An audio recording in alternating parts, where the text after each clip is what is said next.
President Yoon সুক ইউলের পদত্যাগের দাবিতে বুধবারও রাজপথে অবস্থান নেন বিক্ষুব্ধ নাগরিকরা। গানের তালে তালে বিভিন্ন স্লোগান দেন তারা। গেল শনিবার প্রেসিডেন্ট ইউন সুক ইউলের অভিশংসনের চেষ্টা ব্যর্থ হলেও আগামী শনিবার যেন তা যে কোনো মূল্যে সফল হয় সে দাবি জানান আন্দোলনকারীরা। আমরা দক্ষিণ কোরিয়ার জনগণ প্রেসিডেন্টের পতন না হওয়া পর্যন্ত রাজপথ ছেড়ে যাব না। এই সপ্তাহে বা পরের সপ্তাহে ইউনের ক্ষমতাচ্যুতর সিদ্ধান্ত আসতেই হবে। আমার মনে হয় কোনো সিদ্ধান্তেরই ঠিকমতো অগ্রগতি হয়নি, আর এ কারণেই আমি দ্বিতীয়বারের মতো এই বিক্ষোভে যোগ দিলাম।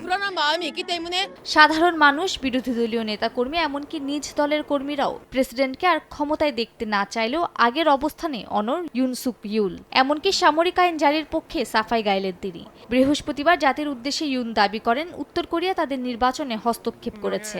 দেশের গণতন্ত্র রক্ষায় সামরিক আইন জারি প্রয়োজন ছিল বলেও মন্তব্য করেন তিনি। এছাড়া বিরোধী দল তার বিরুদ্ধে ভুয়া খবর ছড়াচ্ছে দাবি করে অভিশংসন বা তদন্তের মুখোমুখি হলেও শেষ পর্যন্ত লড়াই করার ঘোষণা দেন ইউল।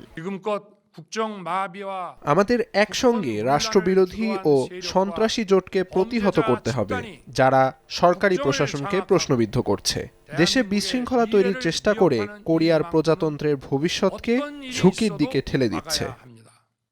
রাষ্ট্রীয় টেলিভিশন চ্যানেলে প্রেসিডেন্টের এ বক্তব্য সম্প্রচারিত হওয়ার পর ক্ষুব্ধ প্রতিক্রিয়া জানায় সাধারণ মানুষ। বলেন, গণতন্ত্রের রক্ষার কথা মুখে বললেও তিনি নিজেই গণতন্ত্রের জন্য সবচেয়ে বড় হুমকি।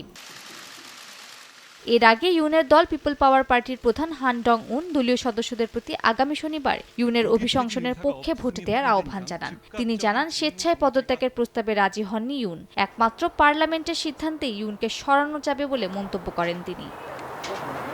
মালিহা সুহরাওয়ার্দী, সময় সংবাদ।